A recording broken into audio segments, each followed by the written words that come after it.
Okay, तो यहाँ पर आप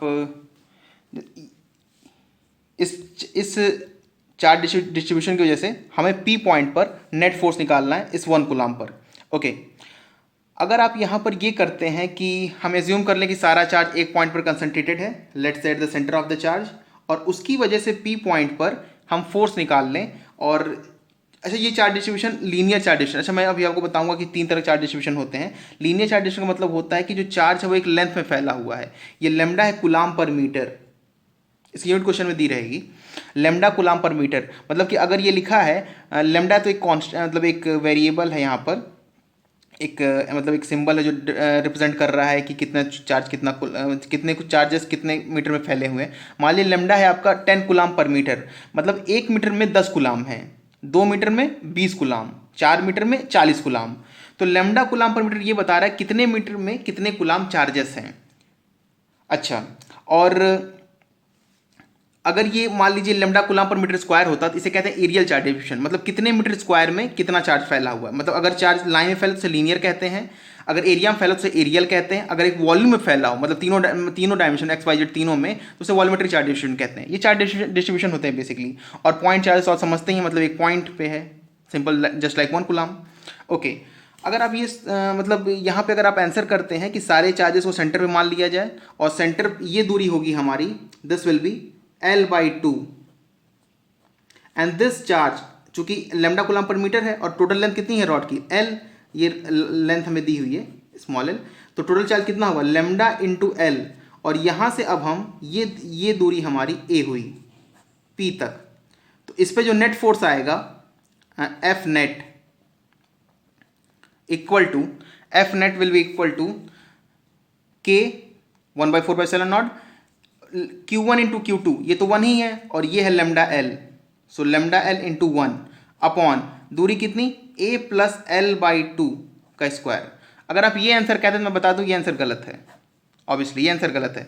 मतलब सेंटर ऑफ चार्ज ऐसी कोई चीज एग्जिस्ट नहीं करती सेंटर ऑफ मास की तरह, unlike of centre of mass.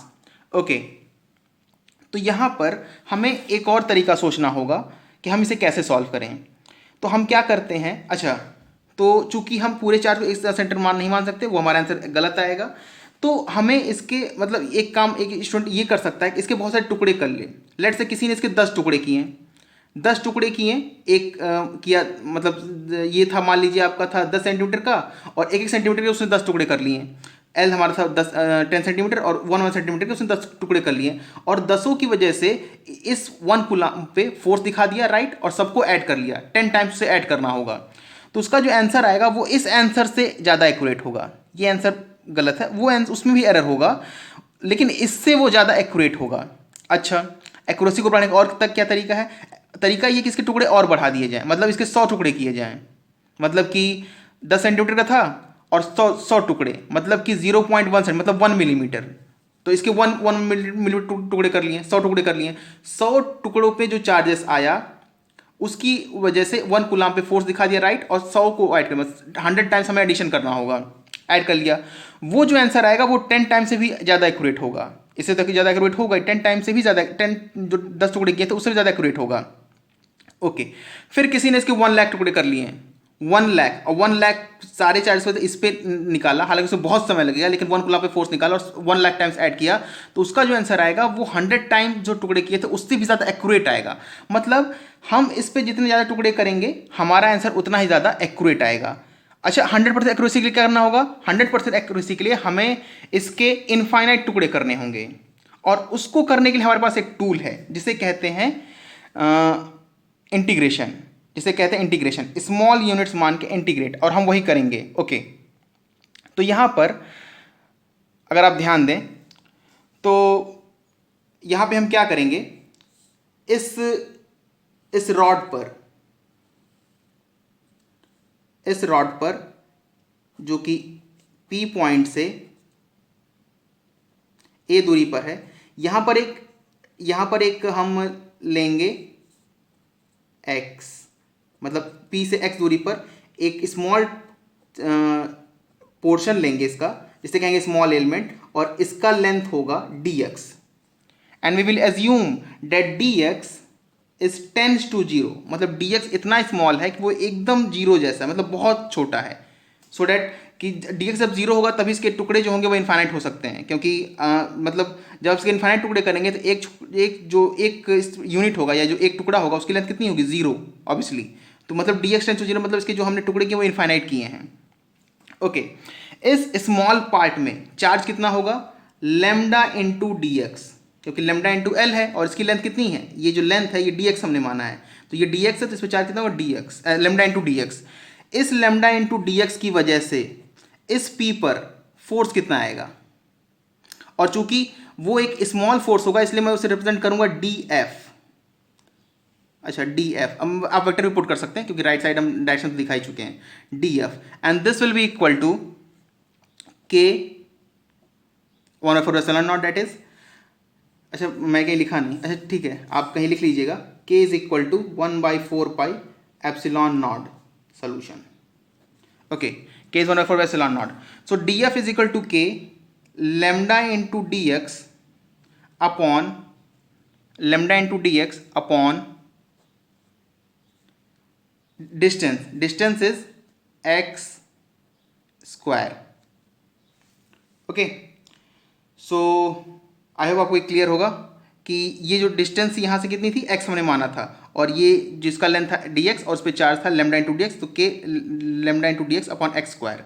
तो ये एक स्मॉल टुकड़े की वजह से यहाँ पे नेट फोर्स है, ये स्मॉल मतलब एक स्मॉल यूनिट चार्ज की वजह से यहाँ पर ये नेट फोर्स है, और मैं उस स्मॉल फोर्स को डीएफ से रिप्रेजेंट कर रहा हूँ। ओके, तो हमें पूरा फोर्स पाने के लिए क्या करना होगा, हमें इस डीएफ को इंटीग्रेट करना होगा, मतलब पूरे एलिमेंट के लिए पूरा हमारा चार्ज डिस्ट्रीब्यूशन है, इस पूरे चार्ज डिस्ट्रीब्यूशन के लिए हमें इसे इंटीग्रेट करना होगा, और हम इसे इंटीग्रेट ऐसे करते हैं, D F is equal to K lambda D X integrate करेंगे अपॉन एक्स स्क्वायर।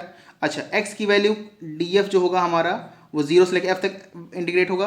x की वैल्यू कहाँ से कहाँ वेरी करिए, अगर आप ध्यान दें तो x यहाँ से लेकर यहाँ तक वेरी कराएंगे, क्योंकि यहीं से यहीं तक चार्ज है, उसके बाहर चार्ज नहीं है। तो x जब यहाँ था तो उसकी वैल्यू कितनी थी, a, और जब x यहाँ पर होता है उसकी वैल्यू कितनी होगी, a plus L, this whole length, तो दिस a प्लस एल।